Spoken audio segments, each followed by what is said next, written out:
सादर प्रणाम, सभी का अभिनंदन। कुछ ये शानदार पहल है जिसमें आज हम बात करेंगे विज्ञान भारती के द्वारा आयोजित होने वाले अद्भुत विज्ञान महोत्सव अर्थात उत्सव की, जिसे हम कहते हैं भारत अंतर्राष्ट्रीय विज्ञान महोत्सव अर्थात IISF। ये IISF का 6वां संस्करण है जो 22 से 25 दिसंबर 2020 तक वर्चुअल माध्यम से आयोजित किया जाएगा। IISF के बारे में थोड़ा सा बताना चाहूंगा। IISF विज्ञान एवं प्रौद्योगिकी से संबंधित सभी मंत्रालयों एवं भारत सरकार के विभागों तथा विज्ञान भारती अर्थात विभा द्वारा संयुक्त रूप से आयोजित एक वार्षिक कार्यक्रम है। याद होना चाहिए आपको कि पहला और दूसरा IISF नई दिल्ली में, तीसरा चेन्नई में, चौथा लखनऊ में और 5वां IISF कोलकाता में आयोजित किया गया था। और ये 6वां IISF है। ये अपने आप में इसलिए अद्भुत है कि ये वर्चुअल ढंग से पूरी दुनिया में आयोजित किए जाने की योजना है और भारत के अंतर्गत, भारत सरकार के अंतर्गत CSIR अन्य सभी संबंधित मंत्रालयों और विभागों के सहयोग से IISF 2020 के आयोजन की अगुवाई करेगा। अब सवाल उठता है कि इतने बड़े विज्ञान महोत्सव की, और वो भी कोरोना काल में, कहने की क्यों आवश्यकता पड़ी, जहां दुनिया में तमाम नकारात्मक खबरें प्रेषित हो रही हैं। और हम लोगों ने देखा कि कोरोना से लड़ाई में एकमात्र विज्ञान ने ही हमारा आपका सहारा दिया। तो अर्थात विज्ञान और वैज्ञानिक दृष्टिकोण को समाज में प्रेषित करने के लिए विज्ञान को प्रयोगशाला से बाहर लाकर युवाओं तथा विद्यार्थियों में विज्ञान के प्रति उत्साह व रुचि को बढ़ावा देने के लिए इसका एक उद्देश्य है। इसके अलावा आत्मनिर्भर भारत और विश्व कल्याण के लिए, वसुधैव कुटुंबकम के लिए भारतीय विज्ञान तथा प्रौद्योगिकी के द्वारा नवाचारों के माध्यम से जो भी अच्छे कार्य हो रहे हैं उसकी भी एक झलक प्रस्तुत करने का एक माध्यम है। इस IISF में लाखों लोगों की भाग लेने की संभावना है। 1 लाख से ज्यादा लोग ऑलरेडी रजिस्टर्ड हो चुके हैं। भारत और विदेशों के छात्र, नवोन्मेषकों, शिल्पकारों, किसानों, वैज्ञानिकों, विज्ञान विशेषज्ञों के साथ मिलकर आइए हम लोग विज्ञान का एक उत्सव मनाएं, जिसको हम कहते हैं भारत अंतर्राष्ट्रीय विज्ञान महोत्सव अर्थात IISF। आज इस संबंध में हमारे साथ चर्चा करने के लिए बहुत महत्वपूर्ण वैज्ञानिकों का पैनल हमारे साथ जुड़े हुए हैं। उनमें से कुछ भारत के जाने माने शिक्षाविद हैं, कुछ जाने माने हमारे आदरणीय वैज्ञानिक हैं। मैं समय बर्बाद न करते हुए सीधा एक एक वैज्ञानिकों के पास पहुंचता हूं और उनके बारे में आपको बताता हूं। हमारे साथ आदरणीय विश्व जननी जे सतागेरी मैडम जुड़ी हुई हैं।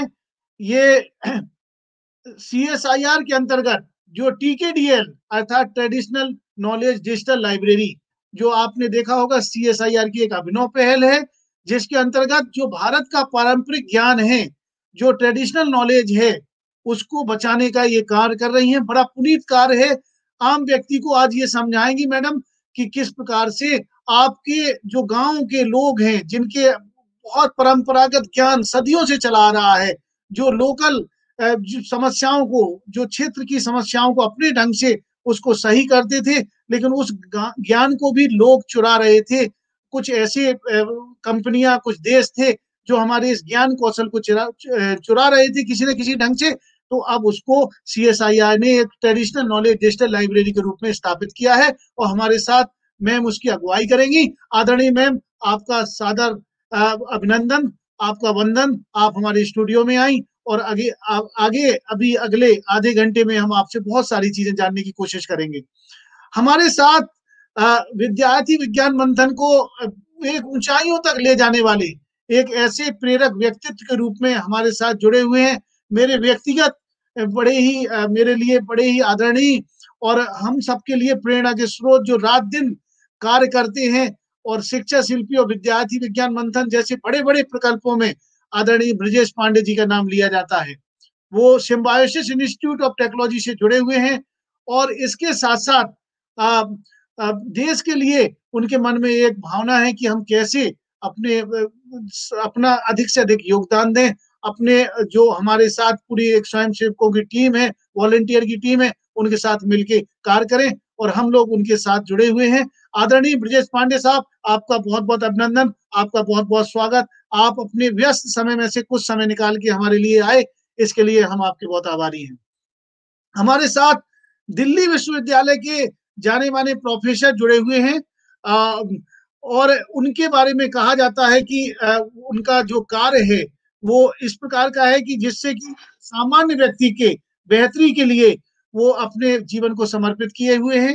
ऐसे आदरणीय प्रोफेसर डॉक्टर राजीव सिंह, जो दिल्ली यूनिवर्सिटी से जुड़े हुए हैं, उनका हम सादर अभिनंदन करते हैं और आपका स्वागत करते हैं। सर हमारे स्टूडियो में आए और आज विज्ञान की इस परिचर्चा में आप भाग ले रहे हैं, इसके लिए हम आपका बहुत-बहुत अभिनंदन, बहुत-बहुत वंदन कर रहे हैं। हमारे साथ हमारे दक्षिण भारत से जुड़े हुए एक व्यक्तित्व हैं, जो विज्ञान के लिए पूर्णतः समर्पित हैं, विज्ञान के कार्यों में अपने बढ़-चढ़ के भाग लेते हैं, आउटरीच एक्टिविटी में जन-जन तक विज्ञान फैलाने में। ऐसे सीएसआईआर सीईसीआरआई सिकड़ी से एक वैज्ञानिक जुड़े हुए हैं, doctor S Sudhakar. Doctor S Sudhakar साहब, आपका अभिनंदन, आपका स्वागत है। आप हमारे स्टूडियो में आए समय निकाल के और हमारे दर्शकों को आज आपसे बहुत सारी चीजें जानने की एक इच्छा है। तो चलिए हम अपने इस सिलसिले को आगे बढ़ाते हैं और अपने सभी आदरणीय जो अतिथि हैं उनका स्वागत करते हुए हम सीधे पहले प्रश्न पर आते हैं और हमारा जो पहला प्रश्न है वो आदरणीय विश्व जननी मैडम से है और मैडम एक ऐसे कार्य से ताल्लुक रखती हैं जो हर व्यक्ति को, हर भारतवासी को जानना जरूरी है। मैं और आप कहीं ना कहीं से गांव से ताल्लुक रखते हैं, वहां से बढ़ के आगे बढ़े, लेकिन मेरे आसपास जो भी परेशानियां होती थी उसको सही करने का वहां का एक लोकल एक जो पारंपरिक ज्ञान होता है, वो बहुत बड़ी बड़ी पाठशालाओं में लोग नहीं गए थे, बड़े बड़े विश्वविद्यालय में उन्होंने शिक्षा हासिल नहीं की थी, लेकिन उनके अंदर एक हुनर था, एक भारतीय ज्ञान था, एक अपने जो स्थान विशेष के अंतर्गत समस्याओं को सॉल्व करने का।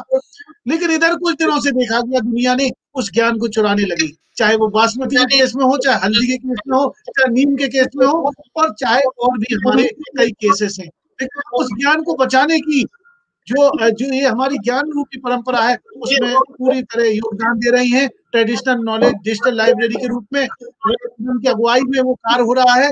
मैडम, मैं जानना चाहूंगा कि जो भारत अंतर्राष्ट्रीय विज्ञान महोत्सव है उसमें आप TKDL ऐसा ट्रेडिशनल नॉलेज डिजिटल लाइब्रेरी के रूप में किस प्रकार से ये जो कार्य है वो किस प्रकार से ये मेरे भारत के लोगों के ये परंपरागत ज्ञान को बचाने में सक्षम होगा और किस प्रकार के लोग इसमें भाग ले सकते हैं इस कार्यक्रम में? नमस्ते। आपने तो बहुत सही बताया. It is very important. I'll take your permission to speak in English.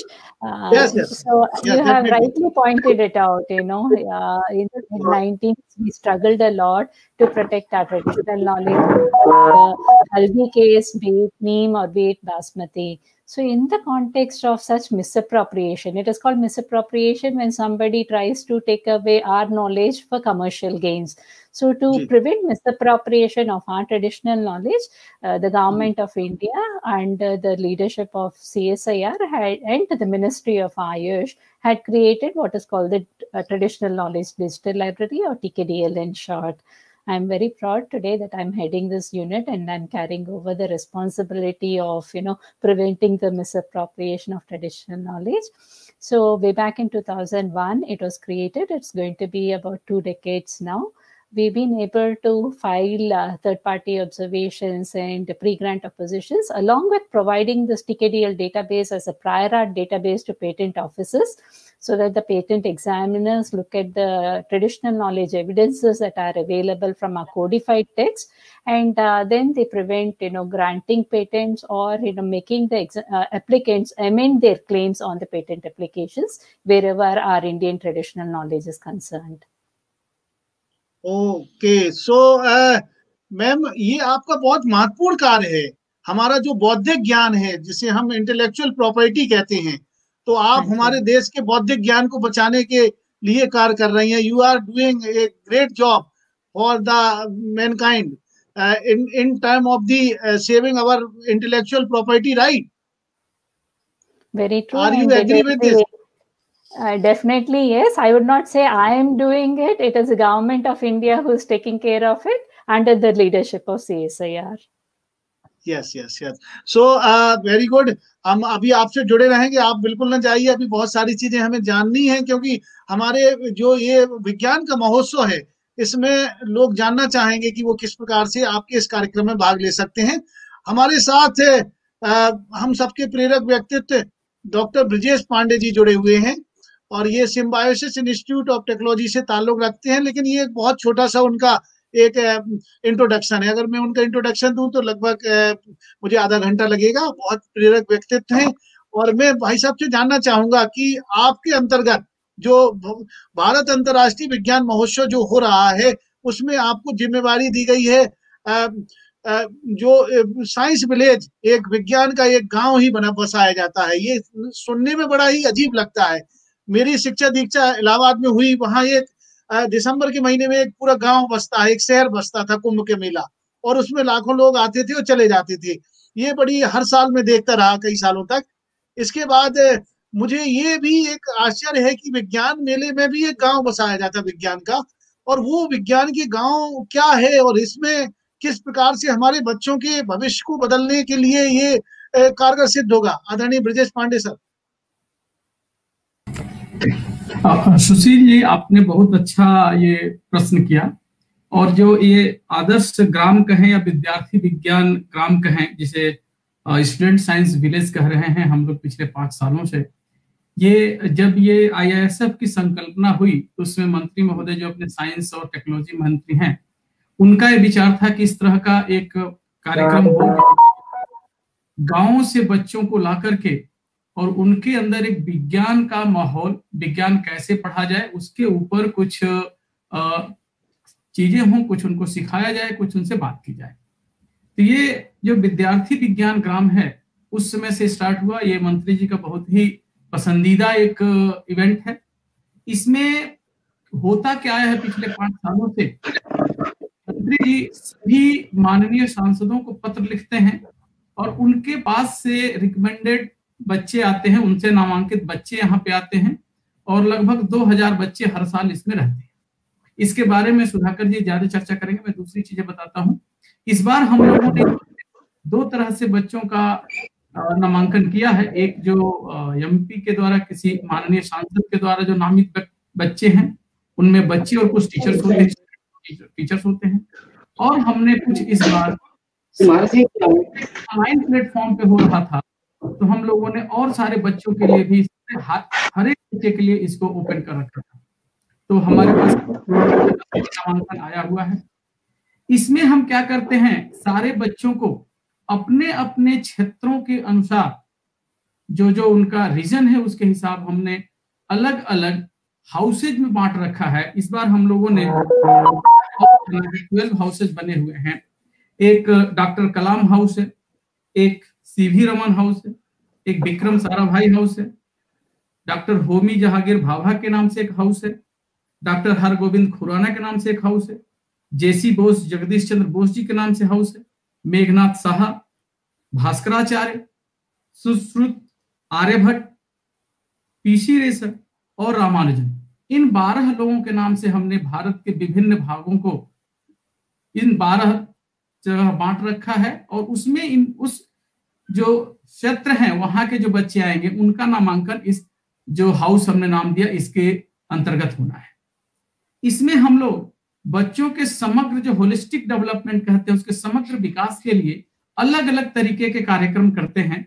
इस बार सिंस ये प्रोग्राम जो है हमारा ऑनलाइन प्लेटफॉर्म पर हो रहा है तो सारे हाउसेस के जो एकेडमिक प्रोग्राम है वो लगभग एक साथ होंगे। इसमें हम लोग एक प्रेरक जो लेक्चर कहते हैं, व्याख्यान कहते हैं, वो है जो अपने माननीय पद्मश्री डॉक्टर SC वर्मा जी हैं, प्रोफेसर हैं IIT कानपुर के रिटायर, उनके द्वारा एक व्याख्यान होना है कि बच्चों के अंदर पढ़ना कैसे हो, आप अपने स्वाध्याय घर पे पढ़ाई कैसे करें, क्या क्या करें, बच्चों को क्या करना चाहिए पढ़ाई के लिए और कैसे आगे बढ़ें। दूसरा, जैसा कि अपना ये समय आ रहा है, हम लोग आजकल आर्टिफिशियल इंटेलिजेंस के समय में पहुंच रहे हैं, हर चीज घर बैठे बैठे अपना इंटरनेट और इन सबों के माध्यम से हो रहा है। हमारे एक बहुत ही चर्चित, बहुत ही अच्छे वक्ता हैं प्रोफेसर केतन कोटेचा।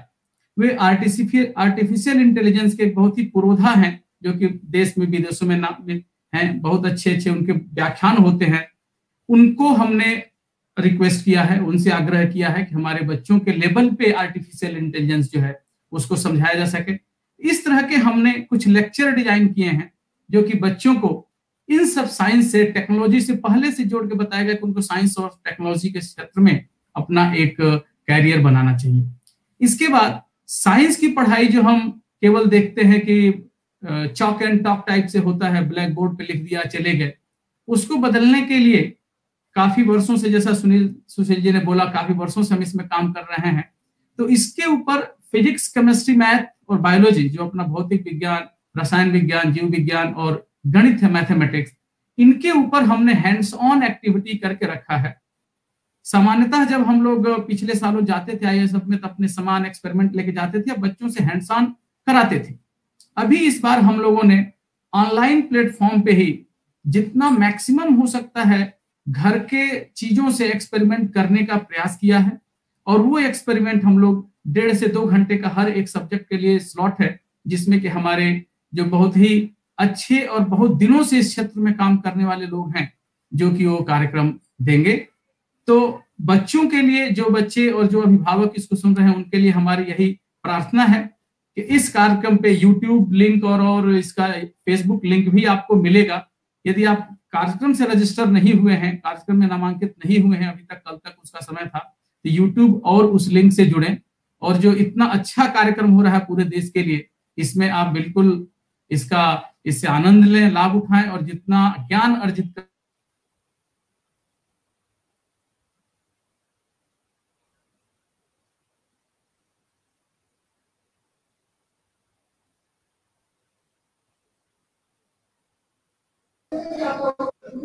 सुशील जी, माइक को अनम्यूट कर लीजिए प्लीज।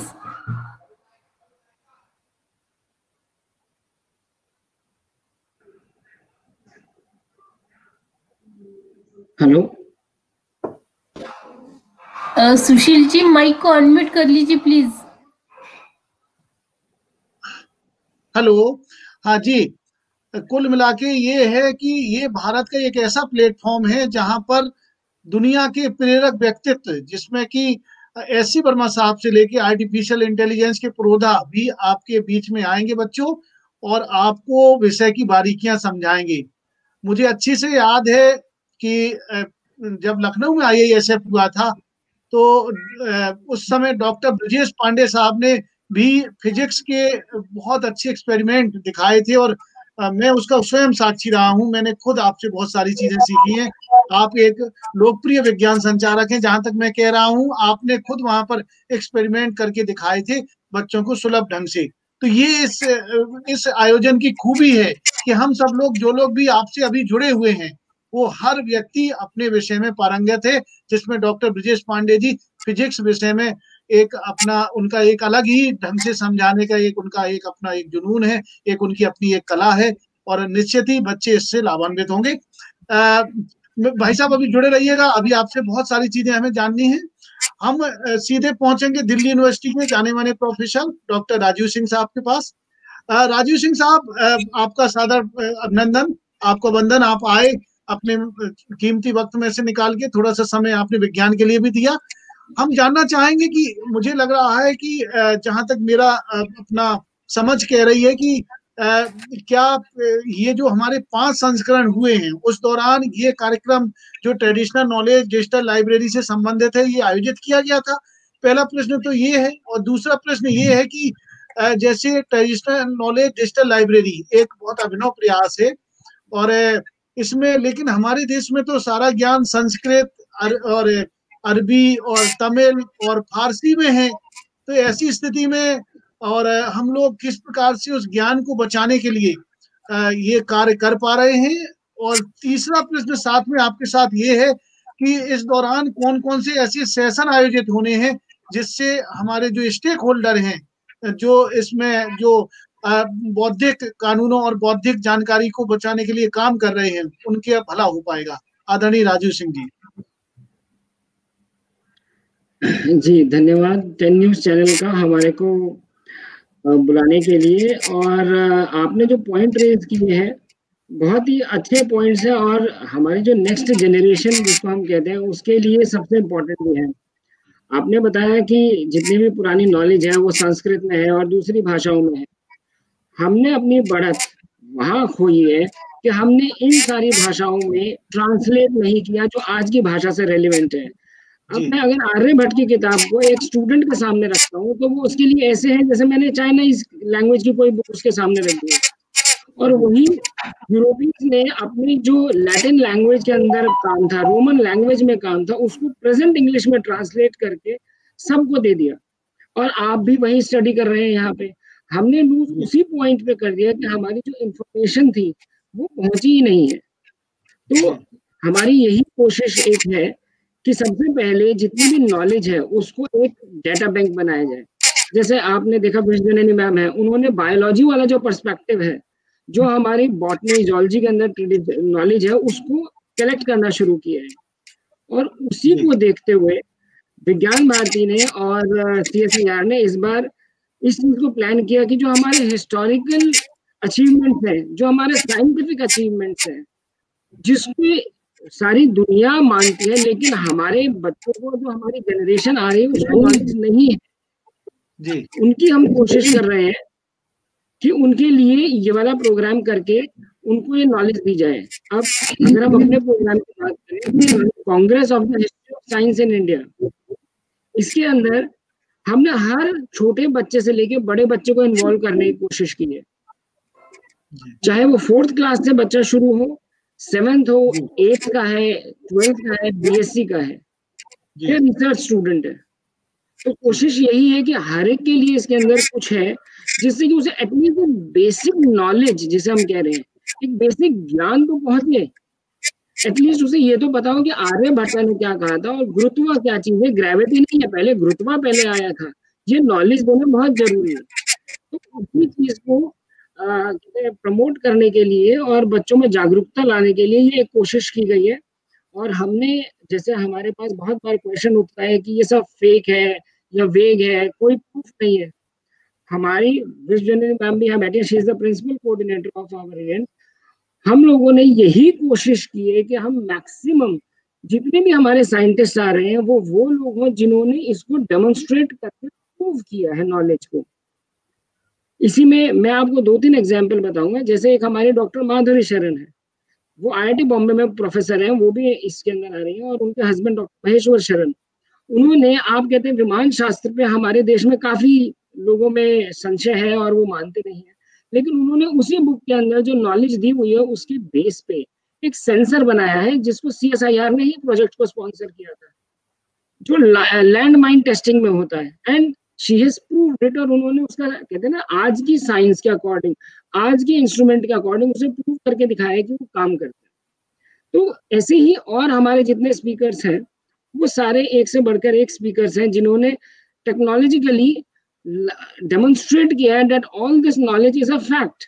और हम उसी फैक्ट को अब बच्चों तक पहुंचाने की हमारी कोशिश है, जर्नल पब्लिक तक पहुंचाने की कोशिश है, साइंटिस्ट की पहुंचाने तक की कोशिश है कि ये जो फाउंडेशन है साइंस की, जो फाउंडेशन है नॉलेज की हमारे देश की, आप इसे पहले समझ सकते हो।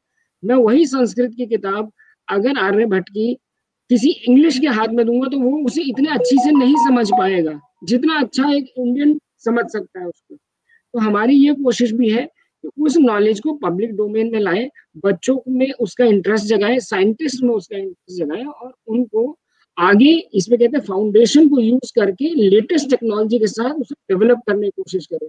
लेटेस्ट टेक्नोलॉजी में उस फॉर्मेट को लाना जरूरी है। तो आपने जितनी नॉलेज हमारे पास थी नए फॉर्मेट में लाना है। तो यही एक हमारा कोशिश रहा है इस प्रोग्राम में, इस इवेंट के अंदर लाने की। हमें उम्मीद है कि हम अच्छा करने की कोशिश करेंगे। हमारे पास पार्टिसिपेशन भी अच्छा आया है और स्पीकर्स भी हमारे पास बहुत ही अच्छे हैं। और जितनी भी हमारे, जिसे कहते हैं ना, डेमोन्स्ट्रेशन, साइंटिफिक एक्सपेरिमेंट्स हैं जो हम लाइव दिखाएंगे। हमारे पास वर्चुअल टूल्स भी हैं, जो जैसे जंतर मंतर हम लोग जाते हैं या कोणार्क का टेम्पल हम देख के आते हैं, बहुत खूबसूरत बना है, लेकिन उसमें सन डायल है, सन डायल का क्या महत्व है, वो कैसे आज आप घड़ी पहनते हैं, बात खत्म। लेकिन घड़ी का ओरिजिन कहाँ से हुआ था, वो एक बताना बहुत जरूरी है। हम लोग ग्लोब यूज करते हैं, लेकिन ये नहीं बताते कि गोल यंत्र जो आर्यभट्ट ने बनाया था, वो गोल यंत्र कोटा म्यूजियम में रखा हुआ है। उसी के लैटिट्यूड और लॉन्जिट्यूड को यूज करके ये ग्लोब का आज आप 2D वर्जन देख रहे हैं। उसका 3D तो हमारे यहाँ 600 साल पहले बन चुका है और वो रखा हुआ है, लेकिन हम लोग जब जाते हैं तो देख के आने। तो हमारी यही कोशिश है कि हम पब्लिक में अवेयरनेस लाएं। बाकी आप लोग हैं, पब्लिक में भी अवेयरनेस ला रहे हैं आप, इसके साथ साथ भारतीय ज्ञान कौशल का पूरी दुनिया में भी प्रदर्शन कर रहे हैं। ये बताना बहुत जरूरी है कि हमारी सभ्यता इतनी पुरानी थी और इतनी पुरानी है, और हमारे साथ कुछ तो विशेषताएं रही होंगी। हमने जीरो का आविष्कार किया, हमने पाई का आविष्कार किया, हमने दुनिया को औषधि के जो यूनानी सिस्टम या हमारा आयुर्वेद सिस्टम या सिद्ध सिस्टम ये जो दिए हैं, जिसकी वजह से कोरोना काल में आज जो हमारे दुनिया में सबसे बेहतर रिकवरी रेट भी है और हमारे देश के लोग उतने ज्यादा इन्फेक्टेड नहीं हुए हैं। इसके पीछे कहीं ना कहीं भारतीय खान पान की विज्ञान, ये तमाम ऐसे मुद्दे हैं जो मुझे लग रहा है आपके जो पारंपरिक ज्ञान का जो आंकिक संग्रहालय है अर्थात ट्रेडिशनल नॉलेज डिजिटल लाइब्रेरी, ये निश्चित ही सहायक सिद्ध होगा। हम इसी क्रम में आगे बढ़ रहे हैं, अभी आप जुड़े रहिएगा सर। आपसे अभी एक फाइनल कमेंट भी लेंगे। हमारे साथ हमारे मित्र, हमारे प्रेरक, हमारे एक युवा व्यक्तित्व डॉक्टर एस सुधाकर साहब CCRI सीकरी से जुड़े हुए हैं। ये ऐसी प्रयोगशाला है, इस प्रयोगशाला से मुझे व्यक्तिगत भी बड़ी एक अपनापन भी है। मुझे जहां तक याद है सुधाकर साहब, आपकी प्रयोगशाला में शायद ग्रीन पटाखों की खोज की गई थी, एम आई राइट? Yes sir. हाँ, तो चूंकि मैं बायोटेक्नोलॉजी से हूँ, मैं बायोलॉजी से हूँ, तो मुझे याद आ गया नीरी और सीकरी 2 प्रयोगशालाएं थी जिन्हें दुनिया को, भारत की ये खोज थी, भारत का ज्ञान था। ग्रीन पटाखे कहीं दुनिया में नहीं है, ये भारत ने दिए दुनिया को। और ऐसी प्रयोगशाला से हमारे एस सुधाकर साहब जुड़े हुए हैं, मैं उनका वंदन करता हूँ, अभिनंदन करता हूँ। और सर जानना चाहूंगा कि जो बच्चे, मैं बच्चों के साथ जुड़ा हुआ एक शिक्षक हूँ, जो बच्चे आपके इस कार्यक्रम में भाग लेना चाहते हैं, तो क्या मैंने सुना है कोई एक जनरल कैटेगरी है और एक MP नॉमिनेटेड कैटेगरी है, तो वो पूरी प्रक्रिया जरा समझाइए। और हमारे बच्चे इसमें किस प्रकार से, क्या अभी स्पॉट रजिस्ट्रेशन की सुविधा है? मान लीजिए अगर उनसे कल तक नहीं ले पाए वो या आज तक नहीं ले पाए, तो क्या स्पॉट रजिस्ट्रेशन, क्योंकि वर्चुअल हो रहा है, तो क्या स्पॉट रजिस्ट्रेशन भी मिलेगा? Yes sir, you are rightly pointed out. And earlier Dr. Brajesh Pandey also said that this time we have received 2 type of participants every year for Science Village for the past 5 years. During the IASF, past IASF, the Science Village, the participants are mostly dedicatedly from the Member of Parliament nominated students only. But since this time is going on a virtual platform, so it will be now this IASF or Science Village 2020 extends this opportunity to regular normal students, any students of from any school from class 9 to 11, they can able to register. So it is like through individual registration, and the other thing is like we have the students nominated from Member of Parliament's nomination. And every year it is like we are keep on that activities. It is like getting addition to like earlier events. Even right now Brajesh Pandey ji has explained that we have 12 houses, but last year and all we have only like 8 houses. So since the participants are getting increased, so the science eagerness to the students as well as the teachers is keep on increasing every year. So to meet out that, this time we increase the number of houses also, and it is extremely happy to say that this time we are having more than 15,000 student participants, more than 50,000 nominations. We have registrations we have received till now, and as you rightly pointed out, more number of students can also be joined through SPART registration, as well as they can join directly. They can enter Science Village and they can go through what are the activities going on in our program. Yes. Anything else? क्या कोई fees है क्या? वो जो No, no, this प्रधानमंत्री is आदर्श योजना से जो बच्चे आ रहे या जो सामान्य बच्चे आएंगे उनके बीच में कोई डिस्क्रिमिनेशन रहेगा क्या? no, sir. No, it is not in that way. Actually, there is no research fees and nothing like as you said. This time, that program is every year. The program will be prepared in such a way that they will go hands-on experiment. Like you have pointed out that last year you are the evidence that you've seen that what has happened in physics experiments. Like Yes. that, we are having that students will play with chemistry and learning biology through experiments, as well as fun with mathematics.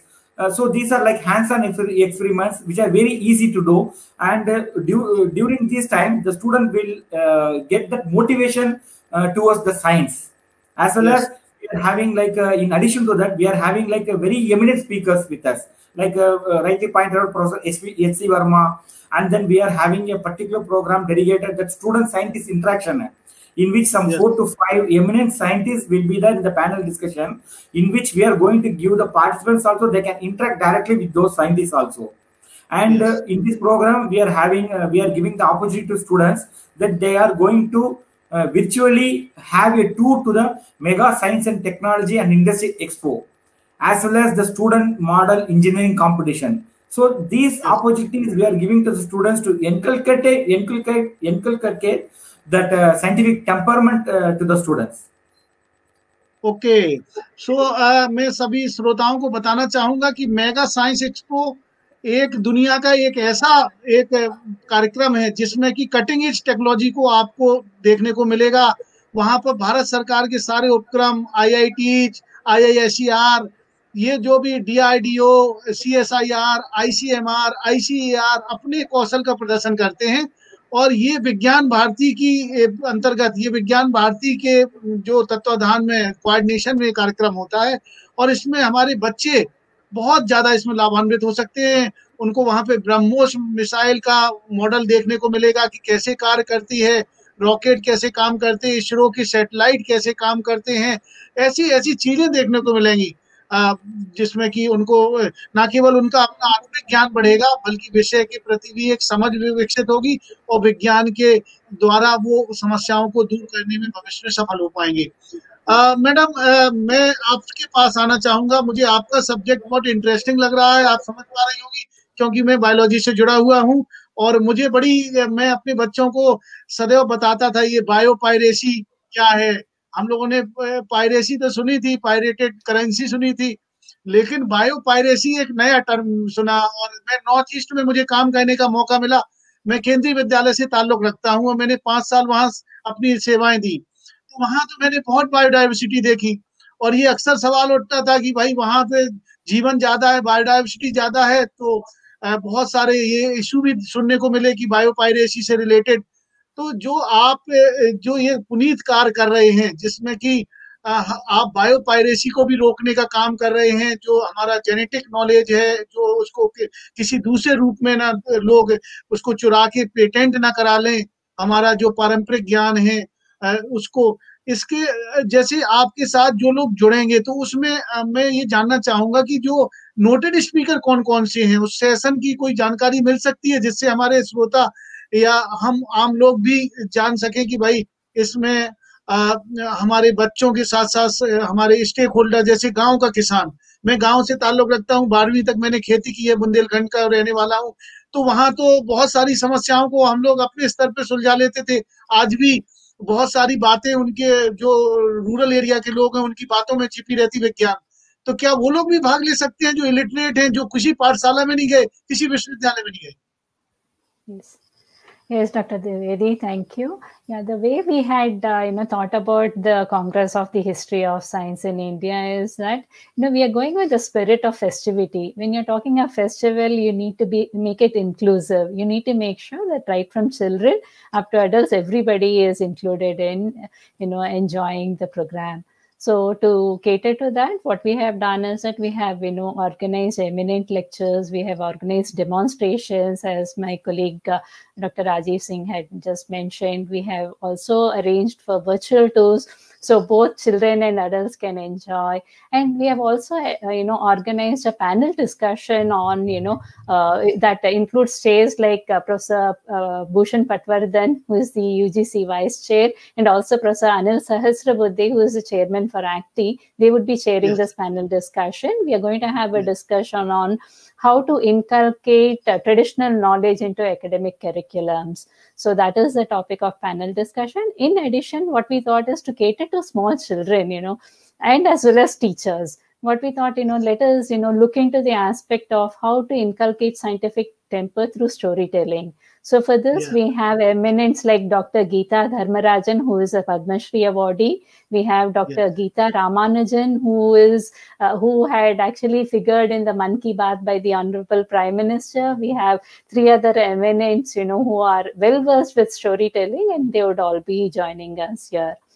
In terms of, the speakers, we have a big line queued up with eminents like Professor Balasubramanian, Professor Benival, Professor Sharada Srinivasan, Professor Rama Jayasundar from AIMS, Professor Ramasubramanian from IIT Bombay. So, give the names who have all been,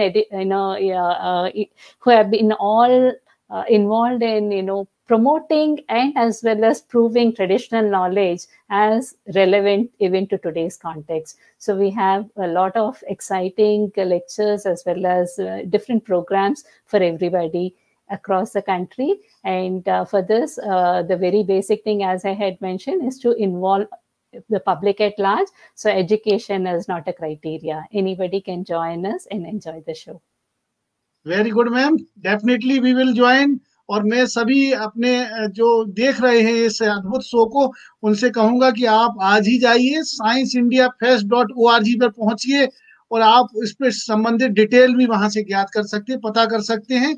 ये भारत का जो अंतर्राष्ट्रीय विज्ञान महोत्सव है, ये भारत के गौरव को, जैसे कि मैम का ही नाम ही है विश्व जननी, इतना शानदार नाम, कार्य भी मैडम का कितना अतुलनीय है। मैं ऐसी मैम को सैल्यूट करता हूँ, प्रणाम करता हूँ, जो इतना अच्छा बौद्धिक ज्ञान को बचाने का काम कर रही हैं। नहीं तो बच्चों, हम लोग सदियों से कितनी बड़ी राइस की डाइवर्सिटी है, हम लोगों की छीनी जा रही थी, बासमती चावल को चुराया जा रहा था, नीम, हल्दी, ऐसे कई सारी चीजें थी जिनको हमको किचन में यूज करने के पहले दुनिया से इसकी अनुमति भी लेनी पड़ सकती थी। लेकिन हमारे इन्हीं वैज्ञानिकों की बलबूते, मासेलकर साहब मुझे जहां तक याद आ रहा है, उनका बहुत बड़ा योगदान है। मैं एक साइंस का विद्यार्थी रहा हूँ, जेएनयू में पढ़ा हूँ, तो मैंने थोड़ा बहुत जाना है आप सब लोगों के कार्यों को। तो मुझे लग रहा है कि आप लोग बहुत अच्छा कार्य कर रहे हैं और निश्चित ही ज्यादा से ज्यादा बच्चे इस कार्यक्रम में जुड़ेंगे, ऐसी हमारी आशा है।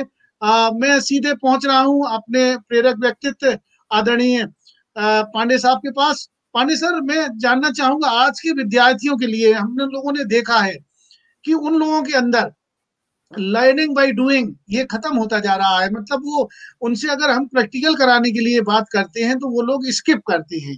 तो हम ये जो आप इतना बढ़िया स्टूडेंट साइंस विलेज जो हम देख रहे हैं, एक विज्ञान का गांव, तो ये विज्ञान का गांव कैसे ये कारगर सिद्ध होगा कि आगे चल के हम भारत के ऐसे बच्चों की एक पीढ़ी निर्मित करें जो कि प्रयोगों के द्वारा खेल खेल में विज्ञान सीखे।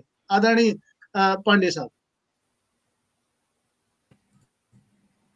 पिछले 5 सालों से इसमें IISF में और इसके अलावा पिछले 20 वर्षों से हम लोग इसमें लगातार कार्य कर रहे हैं कि विज्ञान को खेल खेल में और छोटे छोटे डिमॉन्स्ट्रेशन के माध्यम से, छोटे छोटे प्रयोगों के माध्यम से कैसे बच्चों तक पहुंचाया जाए। और जो क्लासरूम टीचिंग है उसको इनोवेटिव क्लासरूम टीचिंग, जब भी कोई टीचर क्लास में जाए तो एक छोटा सा एक्सपेरिमेंट कोई लेके जाए और उसके साथ अपने दिन भर का, उसके उस लेक्चर का जितना कंटेंट है उस पे बेस्ड करके लेके जाए।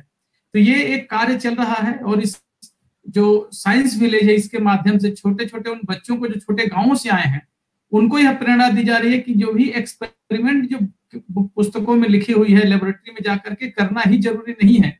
आप छोटे छोटे एक्सपेरिमेंट अपने लेवल पे, अपने घर पे जहाँ कुछ भी उपलब्ध नहीं है वहां से भी चीजें लेकर के, घर के किचन के गिलास और कोई प्लेट और ये सब चीजें, मोमबत्ती, ऐसे कुछ लेकर के आप एक्सपेरिमेंट कर सकते हैं। ऐसे कुछ एक्सपेरिमेंट हम हमारे जो सहयोगी लोग हैं आने वाले उसमें दिखाएंगे कि जो एक्सपेरिमेंट दिखाए जा रहे हैं, चाहे बहुत सारे ऐसे एक्सपेरिमेंट हैं जिसके लिए हमें बहुत बड़े बड़े एक्सपेरिमेंट के इंस्ट्रूमेंट की आवश्यकता नहीं है, यंत्रों की आवश्यकता नहीं है, और बहुत छोटे जो घर में उपलब्ध चीजें उससे हम विज्ञान सीख सकते हैं। प्रकृति जो है, नेचर जो है, साइंस सीखने के लिए हमें नेचर से सीखने की, जो नेचर में बहुत सारे ऐसे एक्सपेरिमेंट हैं जिसको कि हमें ऑब्जर्व करने की, उसको ध्यान से देखने की जरूरत है, और हम बहुत सारी चीजें सीख सकते हैं उससे। इस छोटे छोटे प्रयोगों के माध्यम से हमारे जो रिसोर्स पर्सन है इसमें बहुत ही अच्छे तरीके से बच्चों को इस बात के लिए प्रेरणा देते हैं कि आप अपने घर के सामान से, छोटे छोटे स्कूल के सामान से, जो भी है वहां से प्रयोग करें और प्रयोग के माध्यम से विज्ञान सीख सकें। हम बहुत सारे ऐसे एक्सपेरिमेंट कराने वाले हैं इसमें, जो कि कुछ तो ऐसे होंगे जो बिना इंस्ट्रूमेंट के होंगे, फिर भी वो एक्सपेरिमेंटल डेमो है कि आप देख सके कैसे हम विज्ञान को आगे बढ़ा सकते हैं, इंकलकेट कर सकते हैं बच्चों के, ये नेचर से हम विज्ञान को कैसे सीखें, नेचुरल चीजें जो है, जो प्राकृतिक घटनाएं हैं, वहां से हम विज्ञान कैसे सीखें। तो ये हम लोगों का उद्देश्य है इस विज्ञान साइंस विलेज के माध्यम से बच्चों को देने। जहां तक मैं जानता हूं इस विज्ञान को बायोनिक्स कहते हैं, या बायोग्नोसिस कहते हैं, या बायोमिमिक्री कहते हैं, जो मैंने पढ़ा है, नेचर इंस्पायर्ड साइंस, मतलब लर्निंग साइंस फ्रॉम नेचर। सो ये बहुत जरूरी बात है, क्योंकि मुझे जहां तक, मैं भी विज्ञान का विद्यार्थी हूं, तो मुझे जहां तक पता है कि दुनिया के और भागों में, अमेरिका हुआ, जैसे कि विशेषकर जर्मनी में, तो इस पर कोर्स चलाए जा रहे, ग्रेजुएशन पोस्ट ग्रेजुएशन पर, और बच्चे प्रकृति से प्रेरित नवाचार सीख रहे हैं, चाहे वेलक्रो टेक्नोलॉजी हो, चाहे बुलेट ट्रेन का जो आकार बदल दिया गया हो, चाहे आपने आज लोटस पेंट देख, लोटस से इंस्पायर होके, या जो पीकॉक के फीदर से इंस्पायर होके आजकल लोटोसन पेंट आ गया हो, वाल पुट्टी ऐसी जो दीवार पे नमी और धूल को नहीं जमने देती है। ऐसे तमाम नवाचार हम लोग देख रहे हैं जो प्रकृति प्रेरित हैं, और बच्चों आपको ऐसे साइंस विलेज में, जो स्टूडेंट साइंस विलेज बनाया गया है, वहां पर ये सारे नवाचार, ठीक right from the bullet train से लेके पेंट कैसे बनाए जा रहे हैं, वेलक्रो टेक्नोलॉजी कैसे नासा और आगे चल के चंद्रयान और मंगलयान में उपयोग होने जा रही हो, गगनयान में, इनके बारे में भी आप जान पाओगे। साथ में अपने मदर फादर के लिए भविष्य में ऐसे शूज जो कि कभी फिसलेंगे नहीं चिकनी सरफेस पर, बायोनिक शूज, हाइला इंस्पायर्ड शूज, ऐसे भी आपको देखने को मिलेंगे। तो कुल मिला के ये IISF आपको इंतजार कर रहा है। आप आइए, और वेबसाइट फिर से मैं दोहरा रहा हूँ, scienceindiafest.org पर पहुंचिए और आप विज्ञान के इस मेले के प्रतिभागी बनिए।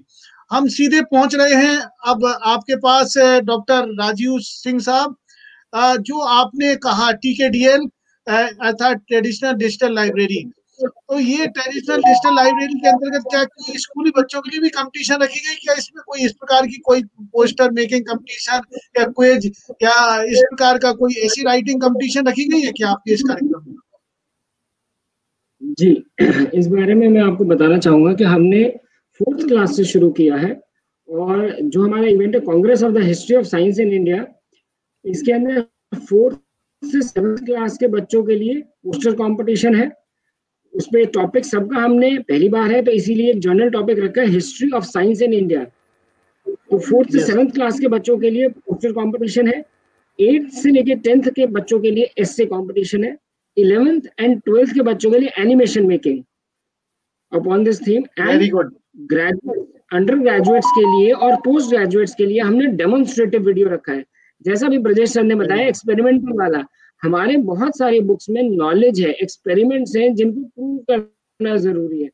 हमने आज की बच्चों को, में कहते हैं ना, जागरूकता बढ़ाने के लिए एक कंपटीशन रखा कि आप ऐसे वीडियोस बनाइए जिनका नॉलेज बेस हमारे इन बुक से निकलता है, और आप उसको आज की टेक्नोलॉजी से उसको इम्प्लीमेंट करने की कोशिश करिए किसी जगह पे। तो इसीलिए हमने एक डेमोन्स्ट्रेटिव वीडियो कंपटीशन भी रखा है, जिसके अंदर काफी एंट्रीज मिली है। लोगों ने नए नए एक्सपेरिमेंट्स नॉलेज में से निकाल के रखे हैं। और आपके यहाँ कुछ नेटवर्क की प्रॉब्लम हो रही है, और अब हमारे साथ इसी चीज के बारे में आपको एक चीज और बताना चाहूंगा कि हमारे इसके अंदर टॉक के अंदर एक स्पीकर ऐसी भी है जो एक रिसर्च स्कॉलर है। अच्छा जी।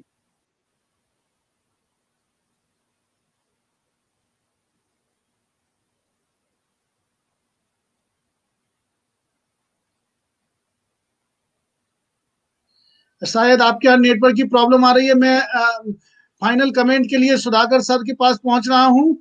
आप एक ऐसी प्रयोगशाला से जुड़े हुए हैं जिसने दीपावली से लेके अभी तक वायु गुणवत्ता पे बहुत कार्य किया है, अर्थात आपने ग्रीन पटाखों की खोज करने में महत्वपूर्ण भूमिका निभाई आपकी प्रयोगशाला में। मैं आपसे भी यही बात जानना चाहूंगा कि जो मेगा साइंस, जो आपका जो ये साइंस विलेज है, आदर्श ग्राम योजना है, जो जिसके अंतर्गत ये सारा कार्यक्रम आयोजित होने जा रहे हैं, तो इस कार्यक्रम में क्या कोई बच्चों के लिए कोई कैश प्राइज या इस प्रकार के भी कार्यक्रम रखे गए हैं क्या? जैसे अभी सर ने बताया कि एनिमेशन, ऐसे राइटिंग, क्विज, तो क्या इस सेम वे में आपके यहाँ इस प्रकार के कोई कार्यक्रम हैं? So इसमें भी we are having like a quiz program for our students. So we are going to have a science quiz so that they can able to they could be able to participate, and then we could able to encourage them in more in like day-to-day activities, like what are the current technology available in day-to-day life, in day-to-day science activities. So we are having like a science quiz also for our participants. And as you said, we are taking them to virtual tour to Mega Science and Industrial Expo, where they could able to see like a DRDO, ISRO, as well as CSIR, and many like industrial as well as our Indian government organizations. They are having their Mega Expo. There our students could able to walk through, and they could able to get like what are the current technologies available in each and every organization. That is the one thing. And the other thing is like as I mentioned, we are having a virtual tour to that student engineering model competitions also. So they could able to see what are the models, what are the engineering students, what are the models they keep it, and then they could able to see and interact with those engineering competition model also. Okay, तो कुल मिला के ये एक बहुत अच्छा विज्ञान का महोत्सव होगा, जहां पर बच्चों के बहुत सारे मॉडल्स जो इंजीनियरिंग से रिलेटेड हो सकते हैं, नई नई कटिंग एज टेक्नोलॉजी से हो सकते हैं, बायोडाइवर्सिटी से भी हो सकते हैं, अलग अलग बहुत सारी कंपटीशन आपका इंतजार कर रही हैं बच्चों। और सबसे बड़ी बात है कि हमारे यशस्वी प्रधानमंत्री जी इस इंडिया इंटरनेशनल साइंस फेस्टिवल का उद्घाटन करेंगे और उपराष्ट्रपति महोदय इसका समापन करेंगे। ये 22 तारीख से स्टार्ट होगा।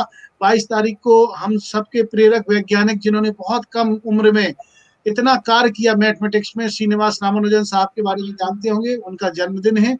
ऐसे दिन से ये स्टार्ट हो रहा है और 25 तारीख को हम सबके लिए आज तक जो एक ऐसे प्रधानमंत्री के रूप में जिनको हम याद करते हैं, आदरणीय अटल जी को, जिन्होंने एक छाप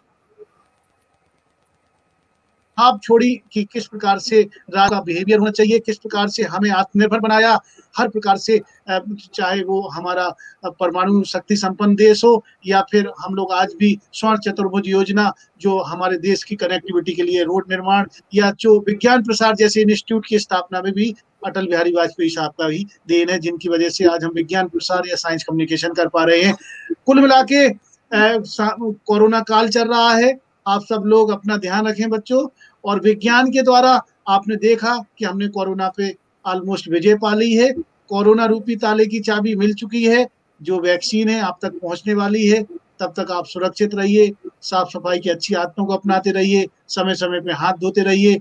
और मैं आपसे गुजारिश करूंगा, अगर आप डॉक्टर ब्रजेश पांडे जी, डॉक्टर सुधाकर जी या विश्व जननी मैम जैसे अतुलनीय वैज्ञानिकों के संपर्क में आना चाहते हैं, और निश्चित ही आना चाहेंगे, तो www.scienceindiafest.org पर पहुंचकर आप वर्चुअल ढंग से घर पर बैठे हुए भी आनंद ले सकते हैं इस अद्भुत विज्ञान महोत्सव का। आप सुरक्षित रहें, ऐसी ईश्वर से कामना है। आप हमारे साथ कार्यक्रम में जुड़े रहे, इसलिए आपका बहुत बहुत धन्यवाद, सादर प्रणाम। आप सब अतिथियों का भी बहुत बहुत धन्यवाद। Thank you so much. नमस्कार जी सर।